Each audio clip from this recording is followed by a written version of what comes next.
Hi, this is Dale Buchanan, the host of Puppy Talk Podcast. Before we get started today, I wanted to let you know of my new book, The Complete Puppy Training Manual. It's available on Amazon in 4 formats: Kindle ebook, paperback, hardcover, and audiobook. You can find it on Amazon right now. It's called The Complete Puppy Training Manual, and I will put a link in the show notes of this episode. I'm Dale Buchanan, and this is Puppy Talk, the podcast that offers free advice and tips for raising a happy, healthy, and obedient puppy. For more information on this podcast, visit us online at puppytalkpodcast.com. Welcome to Puppy Talk Podcast episode number 107. I'm your host, Dale Buchanan, and today we're going to talk about how to raise the perfect puppy. There are 7 points that I want to highlight on how to raise the perfect puppy, and I will put each one of those in the show notes. Number 1, build your relationship from the very first day you bring your puppy home. And this is not a relationship based on affection and play. This is a relationship based on leadership. I'm not talking about dominance and overpowering your puppy. Your job as the new puppy owner is to teach your puppy. This is a very important role that you're playing. Instead of thinking of controlling your puppy all the time or overpowering them, you need to teach them how to live with you, and you need to teach them how to make decisions so that you don't have to be telling them what to do all the time. Nothing is worse than being nagged, and your puppy doesn't like it either. Nagging your puppy and giving them commands all the time is not going to help your puppy learn, and it's also not going to help your puppy relax and chill out with you when you want to watch TV at night. They're going to be distracted, and they're going to get into trouble. You don't want that to happen. Build your relationship with your puppy from the very first day, and you will have no problems. When I brought Dixie home the very first day, I taught her how to go to her bed and stay in the living room. That was her place. She could not go in the bedroom because there was carpet. I even have a video still on my phone from 4.5 years ago that I show my clients. And they get amazed at how I got Dixie the very first day at 10 weeks old to go to her bed, stay, and not move. When she wanted to come into the bedroom, I just moved her back towards the bed using spatial pressure. And when she went back on her bed and laid down, I said, "Good girl." That's how you build an effective relationship with your puppy. Number 2 is set your puppy up for success. I can't stress this enough. Your only job as the puppy owner is to set them up for success. You don't want to set them up for failure. When you set them up for failure, they're going to get into trouble by having potty accidents in the house, chewing everything in the house, barking all the time, jumping on guests when they come over, and getting themselves into serious trouble. And then you get frustrated and start yelling at them, No, stop. Don't do that. Knock it off. Then you end up putting them in the crate and nobody's happy. Set them up for success and you will have no problem with your puppy in the future. When you set your puppy up for success, you have to teach them exactly what you want them to do. In the last point that I mentioned about building a relationship with your puppy, with Dixie, I taught her downstay on the bed from the very first day, and I never had a problem with her. Her teeth have never touched anybody's skin.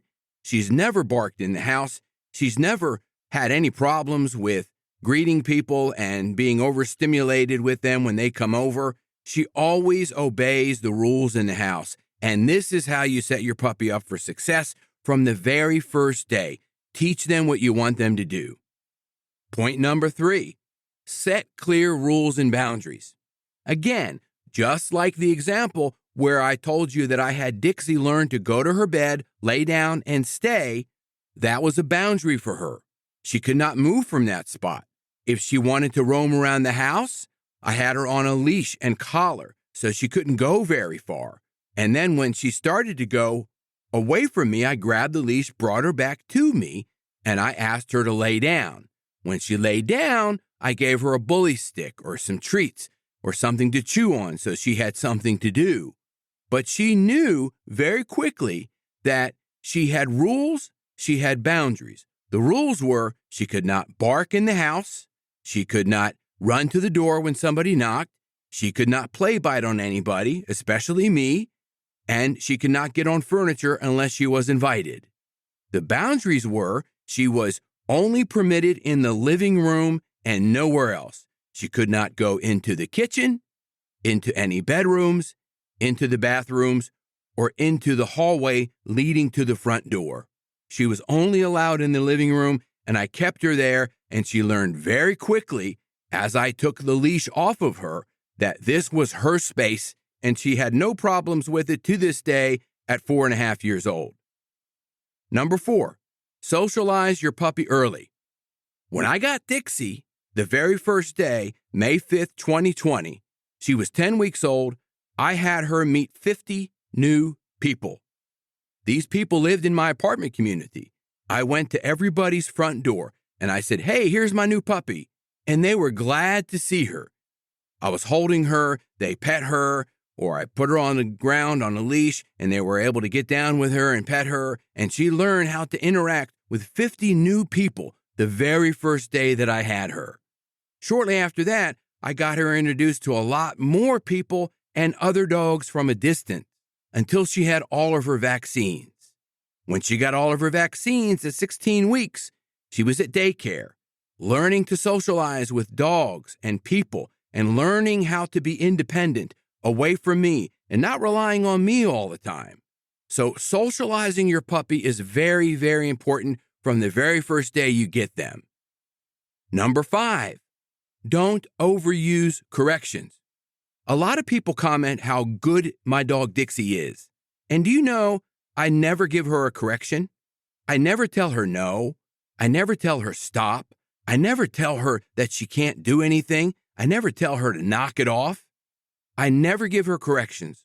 My focus when I work with her and when I work with all the puppies that I train, which is a lot, over 1,200 puppies I've trained now, is to focus on what I want the puppy to do, not focus on what I want the puppy to stop doing.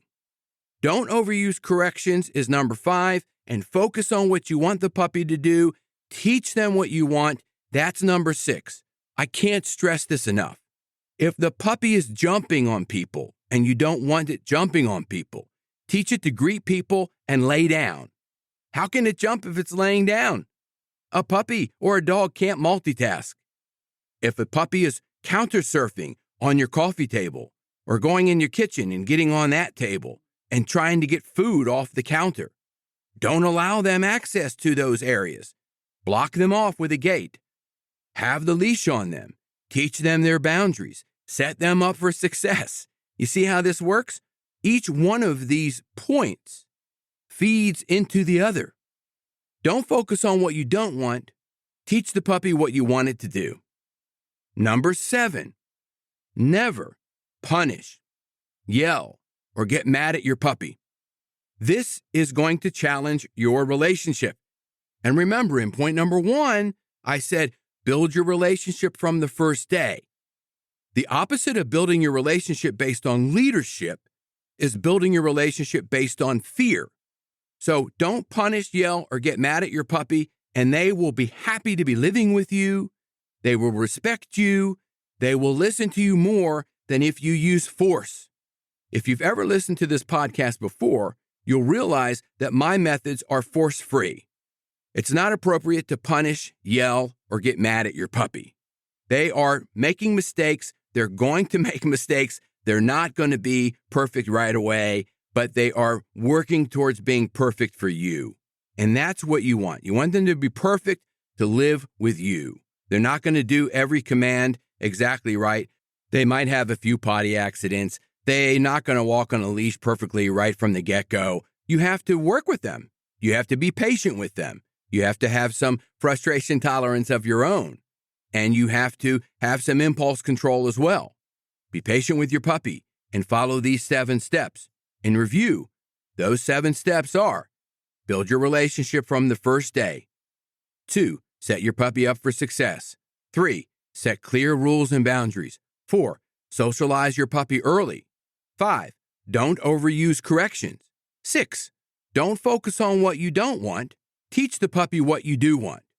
And number 7, don't punish, yell, or get mad at your puppy. I hope this information was helpful to you. If you have any questions, you can always contact me through my website, puppytalkpodcast.com. Have a great day. This is Dale Buchanan, host of Puppy Talk Podcast. I have an announcement of a new book that I just published called Potty Training Your Puppy. It's available on Amazon in Kindle and paperback, soon to be available on audiobook. You can find out all the details of this book using the link in the show notes. It's called Potty Training Your Puppy. It's a comprehensive book with a simple and effective way to help potty train your puppy, and it really works. Check out the link in the show notes.